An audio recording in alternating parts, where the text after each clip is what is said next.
First, ladies and gentlemen, thank you very much for being here. Despite what people, and the fact of you being here demonstrates one thing very, very clearly, which is despite what people read, Devon and Torquay are open for business. And by the way, nobody should ever underestimate the determination of UKIP members and supporters. So thank you very much. We've heard just now from Keith Crawford, Dr. Bob Smith, Tony McIntyre, Gwaine Towler, and Dr. Julia Reid. And I do want to say that I am honoured to be their colleague. And let's hope all 5 get elected in May.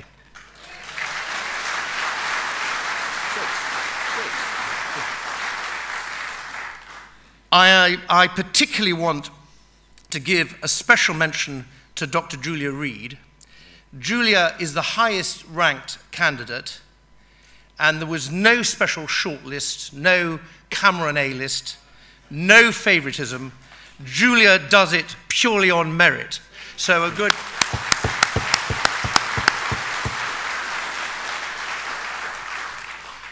as well as representing the Southwest and Gibraltar, I have the honour to be the UKIP national spokesman on trade. Now, I'm not going to go through the entire length of my speech of yesterday, but I am going to restate 2 or 3 key points, and then I'm going to say something about flooding and then rail lines. So first of all, on trade. To get some facts into the discussion, exports to the European Union account for less than 10% of the UK's economy. In fact, the celebrated economist Roger Bootle on Wednesday put the figure at between 8 and 9%. However, 100% of our economy is subject to the burdens of EU regulation. And when we talk about trade, we should always bear in mind the glittering prize for UK exit, and that is to relieve 100% of our economy and the 95% of businesses that do not export to the EU at all from the burdens of EU regulation.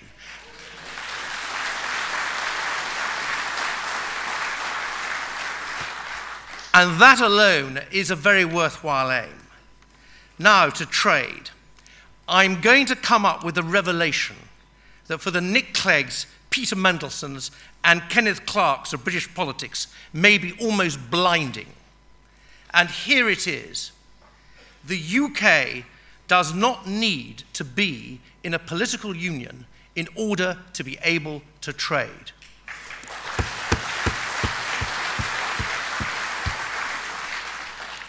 And here are 2 slides showing the top 40 countries from outside the EU and what it is that they export to people and businesses in the EU. And these figures are from Eurostat itself. They are, as it were, the very tablets from Mount Sinai. And here, at the bottom there, at number 40, is the United Arab Emirates, where many years ago I used to live and work. And you will see that even the UAE, at number 40, exported 8.3 billion euros worth of goods to the EU. And here is the slide showing numbers 1 to 20. And you will see the sheer volume of exports from these countries, none of them are EU members, who are not in the EU. And to drive the point still further, here is a simplified slide showing just the top 10. In 2012. Now, I'm just going to make 2 points. The first is this. China, at number 1, sold just short of 290 billion euros worth of goods to people and businesses in the EU. And China, Mr. Clegg, Mr. Mendelssohn, and Mr. Clark, is not in the EU political union.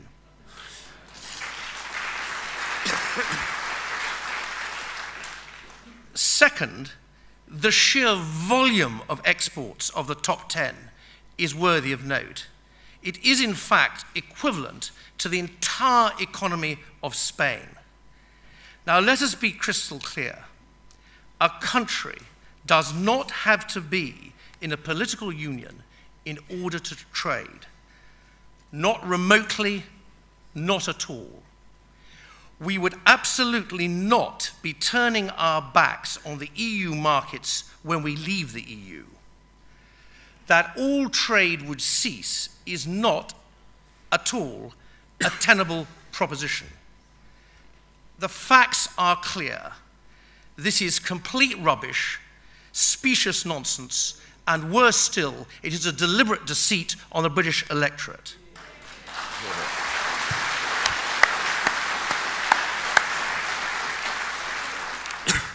In fact, there is no reason to suppose that any trade would be lost at all. Now, I'm going to go to the floods. Let me first show this clip, which I think is going to happen now. And the important point about this clip is that it was broadcast on March the 3rd, 2013, just about a year ago. It's 3.5 minutes. After seeing their livelihoods devastated by months of severe flooding. They say the only solution is for the government to stump up £3 million to dredge 2 local rivers, which are causing the problem. For years, people have been saying that you need to clear the silt clogging up the rivers if you want to stop flooding like we've seen recently from happening again. The Environment Agency now agrees that desilting, or dredging as it's also known, will help. But the scheme would cost £3 million, and it doesn't meet the right criteria to get funding. Campaigners say the current funding formula focuses cash on schemes that bring benefits to bigger population areas. So, for example, Exeter's flood defence scheme will cost £26 million, but the government estimates it will bring more than £200 million in benefits to the local economy. Such funding criteria means rural areas tend to lose out because fewer people live there. There's been a large amount of money spent within the Parrett Drainage Board area on a managed salt marsh retreat, something upwards of 18 million, 20 million, something like that. If a small portion of that had been spent on dredging the rivers, we probably wouldn't be stood here today talking about the problems, because the problems wouldn't have been as great. Should these farmers actually get the money they need? Yes, and I would entirely endorse the gentleman in the film, Mr. Maltby, who advocated that the money that is being spent on creating artificial flooding in the Start Peninsula, incidentally because of an EU directive, should be first time you've got that in, I think, should be allocated towards dredging these 2 rivers.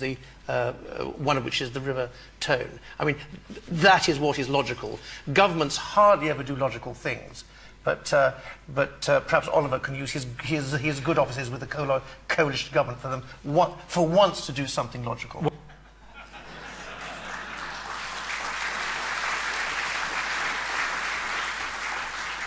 The fact of the matter is, and we see it there, the BBC described this problem very, very clearly a year ago, and I do want to pay tribute to BBC Southwest, who we sometimes criticise, and the Environment Agency knew that there was a problem years ago.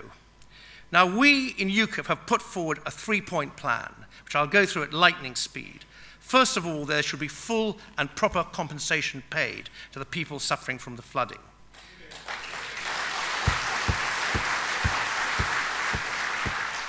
This would be funded from a reduction in the increases in the aid budget, and there should also be contributions from the EU Solidarity Fund.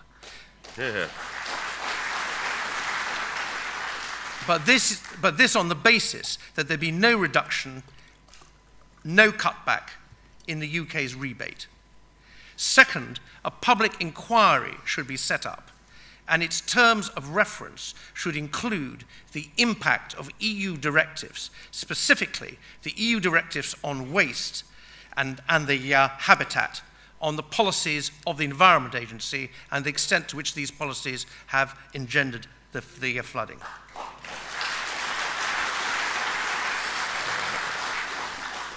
Thirdly, and this is the final piece of the plan, the Environment Agency be abolished its conservation functions should be wrapped up into DEFRA, and its flood control functions should be put into a new National Rivers Authority, very similar to the National Rivers Authority that was abolished 10 years ago.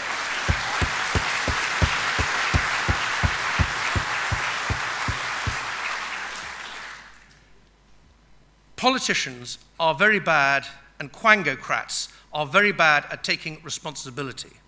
But in view of this special man-made disaster and the suffering which has engendered, we are also calling formally for 3 resignations. We first of all call for the resignation of Dan Rogerson MP, who, believe it or not, is the Minister for Floods. He seems to have lost his opportunity to impress his personality on the British people. The most invisible man of all. Secondly, Ed Davey, the Climate Change Secretary.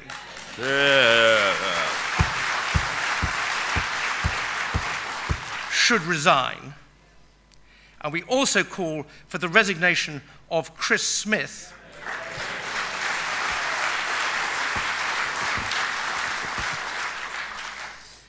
or to give him his full and proper title, as a hereditary peer as I can, Lord Smith of Islington. And he should also resign, because throughout he's shown the leadership qualities of Winnie the Pooh. Winnie the Pooh's a great leader. The light is still green. I'm going to go through this at lightning speed. Some of you may have seen this. I think it's rather interesting. This is the railway lines that were here in Devon before 1939. Now, UKIP is the only party which is opposed to HSR2. And the point that I would make is that a tithe of what is being squandered on HSR2 on the basis of dodgy economic calculations could be spent to reinstate some of what was here in terms of railway lines before.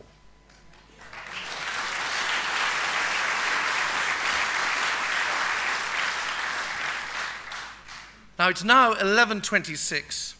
There's an amber light on. Ladies and gentlemen, you have not come here to hear me or even my terrific colleagues who we've heard from before. I am here primarily to introduce a caring and supportive colleague, a charismatic and eloquent speaker, an inspirational leader.